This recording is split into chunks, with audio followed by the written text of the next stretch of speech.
வணக்கம். நேற்று நிஃப்டி பார்த்தோம் அப்படின்னா கிட்டத்தட்ட வந்து க்ளோசிங் வந்து 25,694 நேற்று வந்து க்ளோஸ் ஆகிருக்கு. நிஃப்டி வந்து நேற்று வந்து எல்லாருக்கும் நிஃப்டி வந்து இறங்கின நிஃப்டி மேலே வருமா அப்படின்றது பெரிய டவுட்டில் இருந்தது. ஸோ கிட்டத்தட்ட காலையில் பார்த்தோம் அப்படின்னா 24,450 வரைக்கும் போயிட்டு கிட்டத்தட்ட ஒரு காலையில் ஒரு 11 மணிக்கு மேலே அப்படியே லைட்டாக வந்து மேலே வர ஆரம்பிச்சது.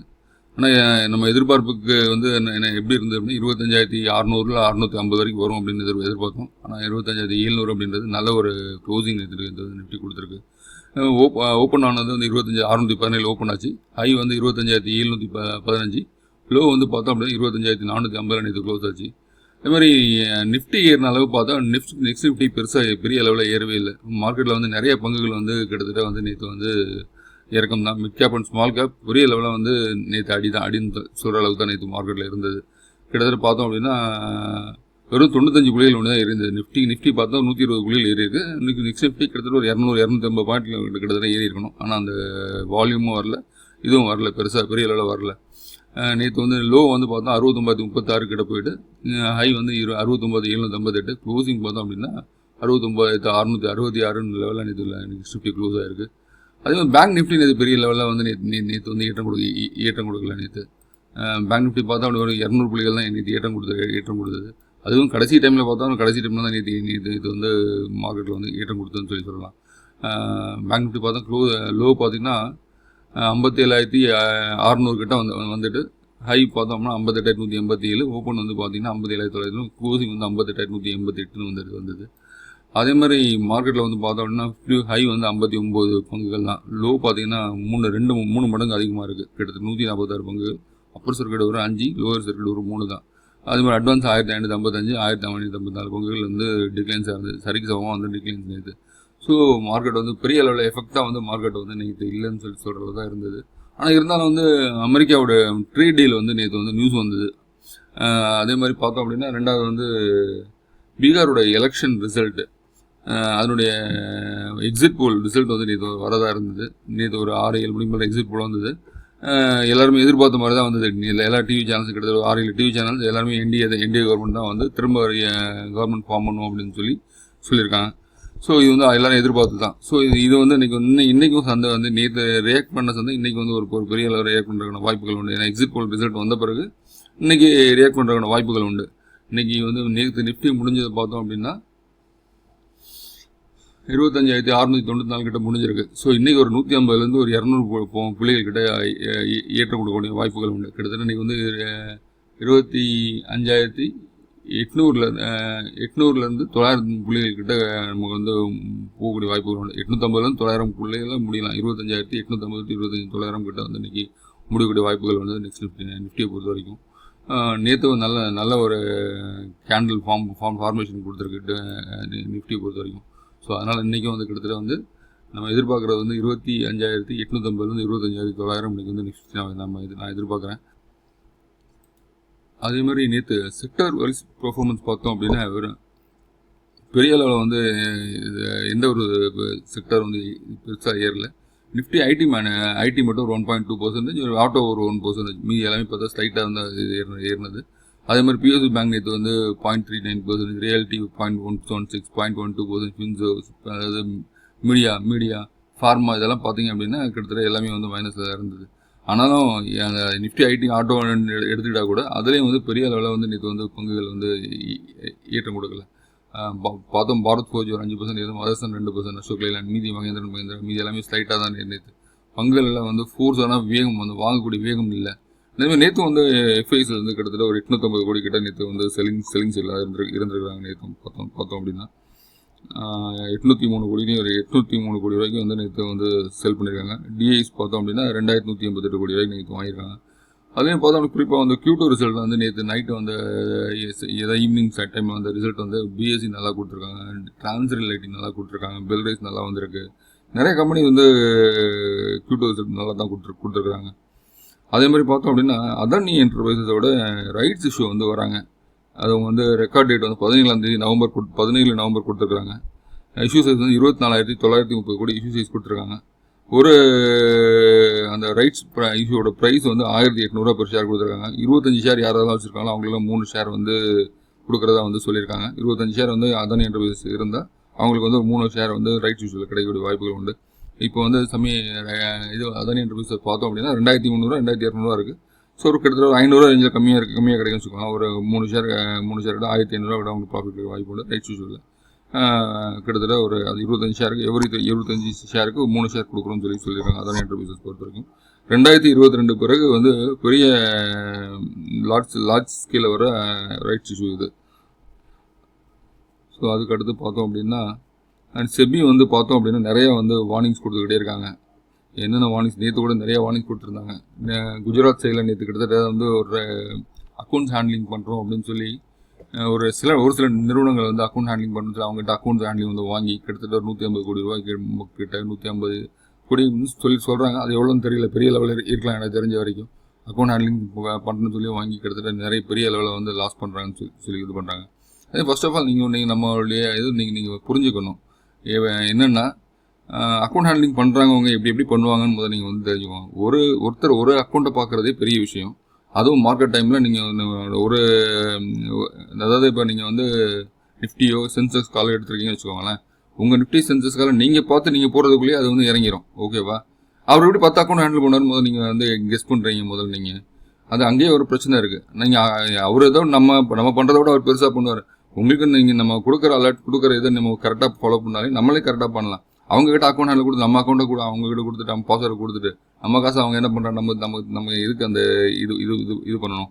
தேவையில்லாத வேலை தானே அது நிறைய பேர் கிட்டத்தட்ட அவங்க அக்கௌண்ட் அவங்க வந்து சம்பாதிச்சு கொடுத்துருவாங்கன்னு சொல்லி அக்கௌண்ட் ஹேண்டில் கிட்டத்தட்ட 150 கோடி 200 கோடி கிட்ட லாஸ் பண்ணியிருக்காங்க.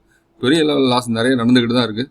நிறைய பேர் டெய்லி எனக்கே கிட்டத்தட்ட 2-3 ஃபோன் வரும். நீங்கள் உங்களுக்கு அக்கௌண்ட் ஹேண்டில் பண்ணி தரோம், நான் அது மாதிரி உங்களுக்கு கால்ஸ் தரோம், நீங்கள் வாங்கிக்கோங்க அப்படின்னு சொல்லி. கால்ஸ் தரவங்க கூட எல்லாமே ஷேரிங் தான். நீங்கள் வந்து ஒரு 10,000 சம்பாதிச்சிங்கன்னா அவங்க 3,000 கேட்குறாங்க, 2,000 கேட்குறாங்க. வந்து அவங்களாம் நிறைய பெரிய லெவலில் சம்பாதிச்சு கொடுப்பாங்கன்னு பார்த்தீங்கன்னா கண்டிப்பாக மாட்டாங்க. ஏதோ ஃப்ளூக்கில் ஒரு 10ல் ஒரு 2 கால் 3 கால் உங்களுக்கு கிடைக்குமே தவிர கண்டிப்பாக வந்து பெரிய லெவலில் சம்பாதிச்சு கொடுக்குறது வந்து கம்மியாக தான் இருக்கும். நீங்கள் ஆப்ஷன் பொறுத்த வரைக்கும் நீங்கள் போனீங்க அப்படின்னா உங்களுக்கு வந்து அது ஒரு ஏற்றம் வருது. 2,500 3,000 4,000 போதும். அதை வந்து செல் பண்ணிட்டு உங்களுக்கு அந்த பைசா எடுத்துகிட்டு வந்துட்டீங்க அப்படின்னா நீங்கள் வந்து ஜெயிக்கிறீங்கன்னு அர்த்தம். அதில் ரொம்ப வந்து அதிகமாக வந்து நீங்கள் வந்து காசு எதிர்பார்த்து அதிலே வந்து வெயிட் பண்ணிட்டு இருக்கீங்க அப்படின்னா மினிமம் ஒரு 5,000 6,000ன்றது நல்ல ரேஞ்சு. ஏன்னா அதில் வந்து அந்தளவுக்கு வந்து ஏற்றம் இருக்கும். ஒரு சில டைமில் 10,000 15,000 வரைக்கும் கூட போகக்கூடிய வாய்ப்புகள் உண்டு. அந்த டைம் நம்ம எதிர்பார்க்கலாம். அந்த சிச்சுவேஷன் வந்து நமக்கு என்னன்னு சொல்லி தெரியணும். அதில் வந்து Q2 ரிசல்ட்டோ இல்லை ஏதாவது ஒரு அந்த ஸ்டாக் ஏறக்கூடிய வாய்ப்புகள் இருந்ததுன்னா நமக்கு அதுக்காக வெயிட் பண்ணலாம். இல்லை அப்படின்னா நமக்கு வந்து அந்த ஸ்டாக் வந்து இன்றைக்கி மார்க்கெட்டோட ஏறுது அப்படின்னா மார்க்கெட்டோட ஒரு சிச்சுவேஷன் மார்க்கெட் நல்லா இருக்குது. இன்றைக்கி நிஃப்டி வந்து கிட்டத்தட்ட ஒரு 150 பாயிண்ட் 200 பாயிண்ட் நம்ம ஏறிக்கிட்டு இருக்குது அப்படின்னா அப்போ அந்த டைமில் வந்து நம்மகிட்ட வந்து ஸ்டாக் ஏறுது அப்படின்னா அந்த டைம் நம்ம வெயிட் பண்ணலாம். சரி நிஃப்டி ஏறுது, ஸோ ஸ்டாக்ஸும் வந்து ஏறும் அப்படின்னா 2லேருந்து ஸ்டாக் வந்து 1% தான் இருக்குது, 1% 1.5% ஏறக்கூடிய வாய்ப்புகள் இருக்குது அப்படின்னா அப்போ அந்த 1.5% ஏறக்கூடிய இருக்குது. நீங்கள் வந்து 2,500 உங்களுக்கு ப்ராஃபிட் இருக்குது, கூட ஒரு 2,000 கிடைக்கக்கூடிய வாய்ப்புகள் இருந்தால் அப்போ நம்ம வெயிட் பண்ணலாம். நீங்கள் ஸ்டாப் லாஸே அதுக்கு தகுந்த நாட்டணும். முக்கியமான விஷயம் ஸ்டாப் லாஸ் நகட்டாமல் வெயிட் பண்ணுறோம்னா ஸ்டாப் லாஸுக்கு ஹிட் ஆகும்போது உங்களுக்கு அந்த ப்ரைஸ் உங்களுக்கு அதுவாக ப்ராஃபிட் கிடைக்கும். நீங்கள் ஸ்டாப் லாஸ் போடாமல் நீங்கள் நகட்டாமல் இருந்தீங்க வச்சுக்கோங்க, கீழ் லெவலில் ஸ்டாப் லாஸ் இருந்ததுன்னா நீங்கள் இப்போ வச்சிருந்த ஸ்டாப் லாஸ் அங்கே கீழ் லெவலில் போய் ஹிட் அடிக்கும். ஸோ அதனால் வந்து அங்கேயும் வந்து ஒரு முக்கியமான பிரச்சனை இருக்குது. ஸோ நீங்கள் வந்து மேலே ஏற வந்து அந்த ட்ரெயிலிங் ஸ்டாப் லாஸ் வந்து போட்டுக்கிட்டே போனீங்கன்னா உங்களுக்கு வந்து ப்ராஃபிட் வந்து உங்களுக்கு கன்சிக்யூட்டிவ் ப்ராஃபிட் கிடைக்கக்கூடிய வாய்ப்புகள் உண்டு. ட்ரெயிலிங் ஸ்டாப் லாஸ் நகட்டாமல் நீங்கள் கீழே இருந்தீங்க சில சமயத்தில் அங்கேருந்து கீழே விழுந்து தமாலில் கீழே விழுந்து ஸ்டாப் லாஸ் ஹிட் அடிக்க வாய்ப்புகள் உண்டு. எப்பவுமே வந்து ரீட்டைல் பிளேஸை வந்து காலி பண்ணுறவங்க பெரிய பிளேஸ் தான். நீங்கள் வந்து ரவுண்ட் ஆஃபில் வந்து நீங்கள் அந்த ஸ்டாப் லாஸ் போடுவீங்க. நீங்கள் வந்து ஒரு 25 ரூபாய்க்கு வந்து ஒரு கரண்ட் மார்க்கெட் 25 ரூபா வாங்குறீங்க அப்படின்னா எல்லோரும் என்ன பண்ணுவாங்க 12 ரூபா இல்லை 13 ரூபா போட மாட்டாங்க. அந்த இப்போ 25 ரூபா வாங்கினா 20 ரூபா ஸ்டாப் லாஸ் போடுவாங்க, இல்லை 15 ரூபா ஸ்டாப் லாஸ் போடுவாங்க. இந்த 2 தான் ஸ்டாப் லாஸ் போடுவாங்க. நடுவில் இருக்கிறதுல அந்த வேரியேஷன் ஸ்டாப் லாஸ் வந்து யாரும் போட மாட்டாங்க. அவங்க அந்த நம்பர் ஆஃப் இதை வந்து பார்க்கும்போது இது இங்கே தான் ஸ்டாப் லாஸ் இருக்குன்னு அவங்களுக்கு வந்து பெரிய பிளேஸ்க்கு தெரியும். ஒரே அடி அடித்து மொத்தமாக க்ளோஸ் பண்ணிட்டு அவங்க காலி பண்ணிட்டு ஒரே கேண்டில் போதும். அந்த ஒரு கேண்டில் உங்கள் மொத்த ஸ்டாப் லாஸும் ஹிட் பண்ணிட்டு விட்டு போயிடுவாங்க. அதுக்கடுத்து நீங்கள் திரும்ப போய் திரும்ப கீழே வாங்குறோம் சாதி ஸ்டாப் லாஸ் அடிச்சிருச்சு வேண்டாம்னு சொல்லி விட்டு போகிறவங்க நிறைய பேர் இருக்காங்க. அது மாதிரி ஸ்டாப் லாஸ் வந்து இது பண்ண மாட்டாங்க.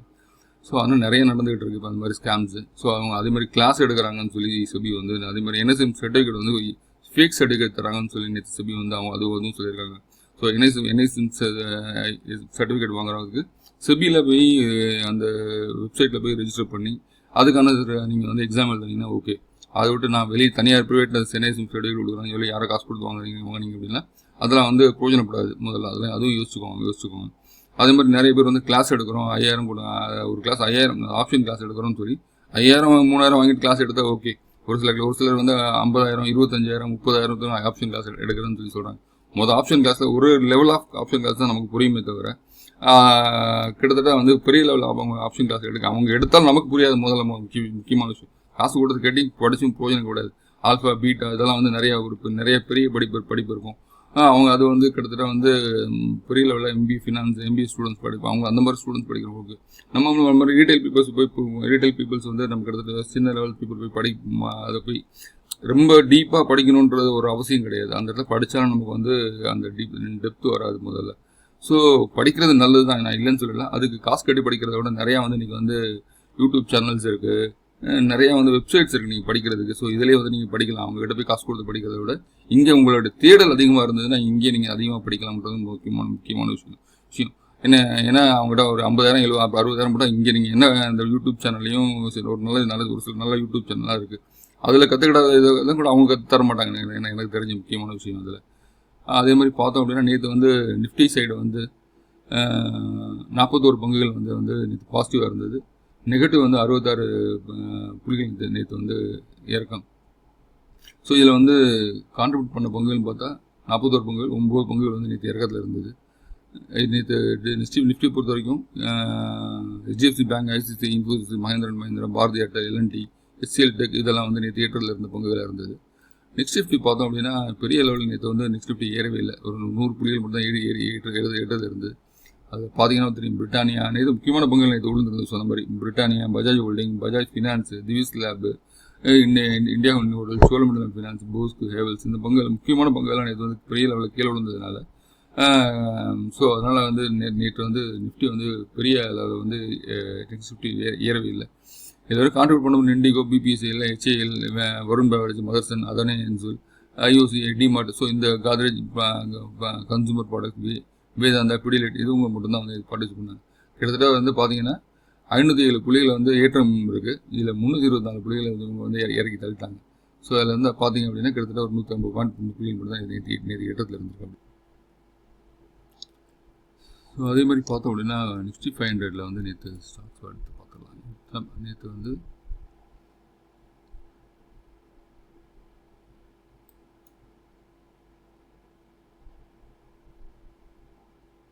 நிஃப்டி 500 பார்த்தோம் அப்படின்னா கிட்டத்தட்ட அட்வான்ஸ் வந்து 265 புள்ளி அட்வான்ஸ், டிக்ளைன்ஸ் பார்த்தோம்னா 234 பங்குகள், கிட்டத்தட்ட பாதிக்கு மேலே வந்து பங்குகள் வந்து கீழே விழுந்துருக்கு பார்க்க முடியுது. அது முக்கியமான பொங்கல், ஈட்டங்கண்ட பொங்கல், இறக்கங்கண்ட பொங்கல் பார்த்துடலாம். ஸோ அதனால் அதுக்கு அடுத்து நம்ம ரெண்டுமே பார்க்கலாம்.